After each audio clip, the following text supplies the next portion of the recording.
ಇನ್ನು ಅದೇ ರೀತಿಯಾಗಿ ದಾವಣಗೆರೆ ಕಾಂಗ್ರೆಸ್ನಲ್ಲೂ ಕೂಡ ಬಂಡಾಯದ ಬಿಸಿ ತಟ್ತಾ ಇದೆ ಕಾಂಗ್ರೆಸ್ಗೆ. ತಲೆನೋವಾಗಿದೆ ಈ ಮುಸ್ಲಿಂ ಅಭ್ಯರ್ಥಿಗಳ ಒಂದು ಬಂಡಾಯ ಅಂತ ಹೇಳ್ಬೋದು. 20ಕ್ಕೂ ಹೆಚ್ಚು ಮುಸ್ಲಿಂ ಅಭ್ಯರ್ಥಿಗಳು ನಾಮಪತ್ರವನ್ನ ಸಲ್ಲಿಸಿರುವಂತದ್ದು. ಅಫ್ಸರ್ ಕೊಡ್ಲಿಪೇಟೆ, ಸಾದಿಕ್ ಪೈಲ್ವಾನ್ ಸೇರಿ 20 ಜನ ಬಂಡಾಯವಾಗಿ ನಾಮಪತ್ರವನ್ನ ಸಲ್ಲಿಸಿರುವಂತದ್ದು. ಕಾಂಗ್ರೆಸ್ಗೆ ಇದು ತಲೆನೋವಾಗ್ತಾ ಇದೆ. ಮುಸ್ಲಿಂ ಅಭ್ಯರ್ಥಿಗಳು ನಾಮಪತ್ರ ಸಲ್ಲಿಕೆ ಮಾಡಿರುವಂತದ್ದು. 20ಕ್ಕೂ ಹೆಚ್ಚು ಮುಸ್ಲಿಂ ಅಭ್ಯರ್ಥಿಗಳು. ಸಚಿವ ಮಲ್ಲಿಕಾರ್ಜುನ್ಗೆ ಈಗ ಭಾರಿ ಟೆನ್ಷನ್ ಆಗ್ತಾ ಇದೆ. ಮುಸ್ಲಿಂ ಅಭ್ಯರ್ಥಿಗಳ ಮನವೊಲಿಕೆಗೆ ಸರ್ಕಸ್ ಮಾಡ್ತಾ ಇದ್ದಾರೆ ಮಲ್ಲಿಕಾರ್ಜುನ್. ನಾಮಪತ್ರವನ್ನ ವಾಪಸ್ ಪಡಿತಾರ? ಹಾಗಿದ್ರೆ ಪೈಲ್ವಾನ್ ಅಸಮಾಧಾನ ಶಮನವಾಗಿ ನಾಮಪತ್ರ ವಾಪಸ್ ಪಡಿತಾರ ಅಭ್ಯರ್ಥಿಗಳು? ಮುನಿಸು ಮರೆತು ಸಮರ್ಥ ಗೆಲುವಿಗೆ ಕೈ ಜೋಡಿಸ್ತಾರಾ? ಕುತೂಹಲ ಮೂಡಿಸಿದೆ ಕೈ ಬಂಡಾಯ ರಾಜಕೀಯ ದಾವಣಗೆರೆಯಲ್ಲಿ. ಸಮರ್ಥ ಶಾಮನೂರು ಯಾವಾಗ ಟಿಕೆಟ್ ಪಡ್ಕೊಂಡ್ರು ಅದಕ್ಕಿಂತ ಮುಂಚೆ ಪ್ಲಾನ್ ಮಾಡ್ಕೊಂಡಿದ್ದು ಮುಸ್ಲಿಂ ಅಭ್ಯರ್ಥಿಗಳು, ಮುಸ್ಲಿಂ ಮುಖಂಡರೆಲ್ಲರೂ ಕೂಡ ಸೇರ್ಕೊಂಡು ಯಾವುದೇ ಕಾರಣಕ್ಕೂ ಕೂಡ ಸಮರ್ಥ ಶಾಮನೂರ್ಗೆ ಟಿಕೆಟ್ ಕೊಡೋದಕ್ಕೆ ನಾವು ಬಿಡಬಾರ್ದು. ಒಂದ್ ವೇಳೆ ಕೊಟ್ಟರೂ ಕೂಡ ನಾವು ಕಾಂಗ್ರೆಸ್ ಗೆಲ್ಸೋದಕ್ಕೆ ಬಿಡೋದು ಬೇಡ ಅಂತ ಮುಖಂಡರೆಲ್ಲರೂ ಕೂಡ ಮಾತನಾಡ್ಕೊಂಡಿದ್ರು. ಇನ್ನು ಅದೇ ರೀತಿಯಾಗಿ ಶಾಮನೂರು ಅವರ ಶಿಷ್ಯ ಸಮರ್ಥ ವಿರುದ್ಧವಾಗಿ ಪಣ ತೊಟ್ಟು ಬಂಡಾಯ ಅಭ್ಯರ್ಥಿಯಾಗಿ ಈಗ ಮುಂದೆ ಸಾದಿಕ್ ಪೈಲ್ವಾನ್ ಅವರು ಸಲ್ಲಿಸಿದ್ರು ನಾಮಪತ್ರವನ್ನ. ಅದಷ್ಟೇ ಅಲ್ಲ, ಈಗ 20 ಜನ ನಾಮಪತ್ರವನ್ನ ಸಲ್ಲಿಸಿರುವಂತದ್ದು. ಬಂಡಾಯದ ರಾಜಕೀಯವನ್ನ ಮಾಡ್ತಾ ಇರುವಂತದ್ದು. ಈಗ ಎಸ್ ಮಲ್ಲಿಕಾರ್ಜುನ್ ಅವರು ಏನ್ ಮಾಡ್ತಾರೆ? ಎಲ್ಲರ ಮನವೊಲಿಸೋದು ಸಿಕ್ಕಾಪಟ್ಟೆ ಕಷ್ಟ ಆಗುತ್ತೆ ಎಸ್ ಮಲ್ಲಿಕಾರ್ಜುನ್ ಅವ್ರಿಗೆ. ಯಾಕಂದ್ರೆ ಆರಂಭದಿಂದಲೇ ಎಸ್ ಮಲ್ಲಿಕಾರ್ಜುನ್ ವರ್ಸಸ್ ಜಮೀರ್ ಅಹ್ಮದ್ ಖಾನ್ ಅಂತ ನಡ್ಕೊಂಡು ಬಂದಿತ್ತು. ಟಿಕೆಟ್ ಅಲ್ಪಸಂಖ್ಯಾತರಿಗೆ ಸಿಗ್ಬೇಕು ಅಂತ ಜಮೀರ್ ಅಹ್ಮದ್ ಖಾನ್ ಅವರು ಈ ಕಡೆ ನೀನ್ ಯಾರು ಹೇಳೋದಕ್ಕೆ ನಮ್ಮ ಕ್ಷೇತ್ರದ ಬಗ್ಗೆ ಅಂತ ಪ್ರಶ್ನೆ ಮಾಡಿದ್ರು. ಅಲ್ಲಿ ಸ್ವಲ್ಪ ಸಿಟ್ಟಿಗೆ, ಮುಸ್ಲಿಂ ಮುಖಂಡರ ಸಿಟ್ಟಿಗೆ ಒಂದ್ ರೀತಿಯಾಗಿ ಕೆಂಗಣ್ಣಿಗೆ ಗುರಿಯಾದ್ರು ಎಸ್ ಮಲ್ಲಿಕಾರ್ಜುನ್.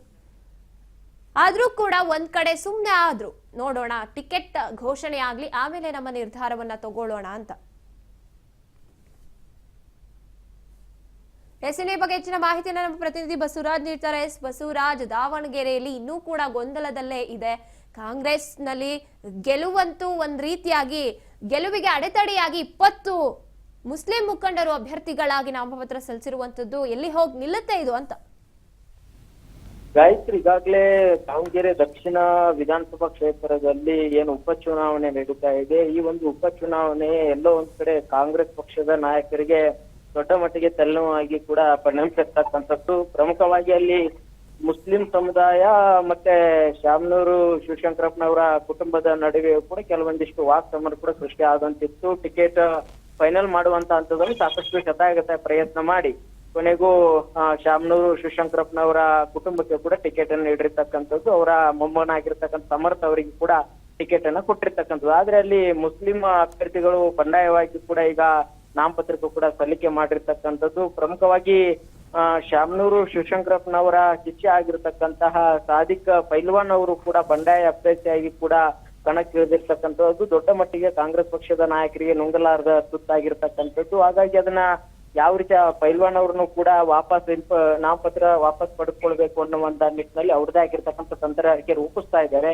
ಸಚಿವ ಜಮೀರ್ ಅಹಮದ್ ಖಾನ್ ಅವರ ಮೂಲಕ ಅವ್ರನ್ನ ಒಂದು ಅಸಮಾಧಾನವನ್ನು ಶಮನ ಮಾಡಿ ಅವ್ರನ್ನ ನಾಮಪತ್ರ ವಾಪಸ್ ತೆಗೆದುಕೊಳ್ಳುವಂತಹ ನಿಟ್ಟಿನಲ್ಲಿ ಕೂಡ ಒಂದಿಷ್ಟು ಕಾಂಗ್ರೆಸ್ ಪಕ್ಷದ ನಾಯಕರು ಪ್ರಯತ್ನವನ್ನ ನಡೆಸಿದ್ದಾರೆ.